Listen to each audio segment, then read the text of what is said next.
Alright, welcome to everybody to the official Facebook page of 360 Radio UAE. Today I'm very elated and excited to have a great man sitting with me. Very small in size, but very big in achievement. So we've got the youngest data scientist in the world probably, and for now we will keep it the youngest data scientist in UAE, but very soon you're going to get that big frame on your wall, which is going to be a great achievement because Guinness Book of World Records is what you're looking at. So I've got Veer with me. Veer Shandilya is here. Welcome to the show, Veer.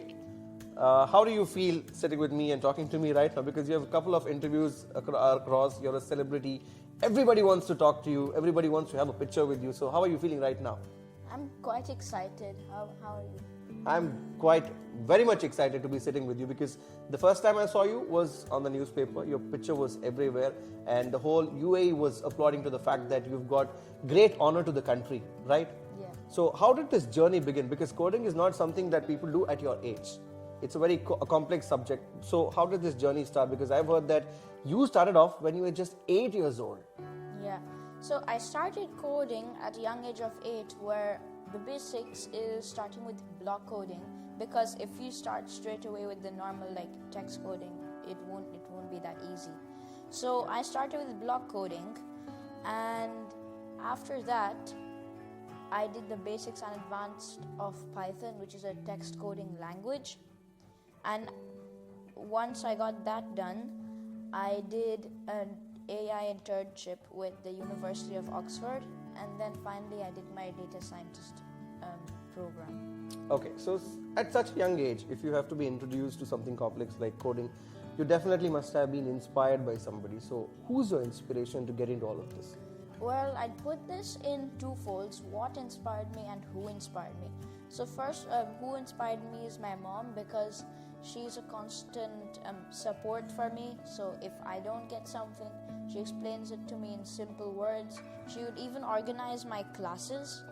The data scientist was also a very comprehensive course. It would usually last 8 to 10 months. Okay. But Clever.com, who are one of the rare websites who gave an offer to me so I could do it, that was also 14 plus.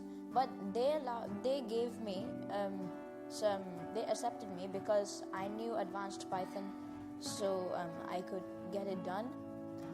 And okay, so they only allow people who are 14 plus. Yeah, they allow people who are 14 plus, but I knew advanced Python, so they just took. So also talking about the fact, at this age, parents, most of them, they want their kids to be good at academics. So when you come back from school, they want you to complete your homework and then study a little bit, play a little, sleep, and then get set for the next day, get going to the school. So how did you manage both of it? Like, you have academics at one end, also you have something very complex like coding and all of that on the other end. So how did you juggle between both of these subjects? Well, it may be the same for students, because I went through that same experience. But let's say you just finished year 7, okay, summer vacation started. What I would do is I would split this into two. One would be revising for studies, one would be doing what you like, so leisure time. So first, if you want to do what you like, then go ahead, because I'm not going to say anything. But it's still important, because in year 8, during that time when you're studying, it is when you're revising it, the majority, it will be easy for you when you go to school, and it'll be a cakewalk. Okay, so with all of this happening around, you have a lot of attention on you. You are a celebrity now. So how is it when you go back to school now? Your friends want to click pictures with you.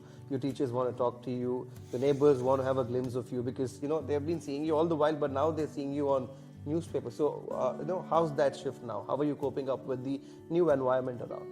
Well, in my school, let's say there are like 200, 300 people, for example.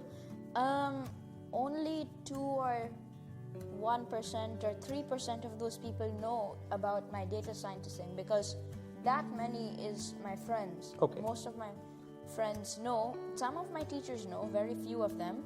But it's not like, can I take a picture with you? They would usually ask questions like, how did you do it? How long did it take? Things like that. Okay, we have a lot of friends watching us right now. Okay, and they all look up to you because you are an inspiration for a lot of students around. So to all the students who are listening to you, who are watching you right now, what is that message you would want to give it to them? So the one thing I would say is to follow your dreams, because on my journey of being a data scientist, it was so hard. I thought of giving up, but then now I'm looking at myself. I'm really happy. So that's why just don't stop following your dreams, basically. So you said you thought of giving up somewhere in between. Yeah. What inspired you again to continue that journey?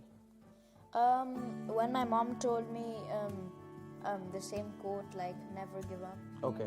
So then when I went on with it, first I felt tired, but then I started becoming better and gaining more knowledge. So that's why I'm here now. Otherwise, I wouldn't be here. All right. So this is Veer with me, a child prodigy who's made it big just when he's like 12 years old. I think it all started big when you were 8 years old, because taking a decision to learn coding itself at that young age is something very big. So, you must have been congratulated at that point of time. But now that you're bringing so much of pride to all of us, especially to me, because I'm sitting with the guy which the world is looking up to. So, I think when you're 12, you've done so much. I think when you grow to an older age, just like us, you're going to do much more. You're going to contribute to the society. You're going to be contributing to the country. Congratulations on your achievement. And I'm waiting for that big frame that you're waiting to, hang it on the wall. Definitely, the Guinness Book of World Records is something that you're looking forward to, right?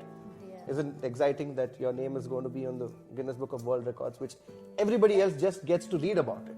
Yeah, I'm actually really excited about that.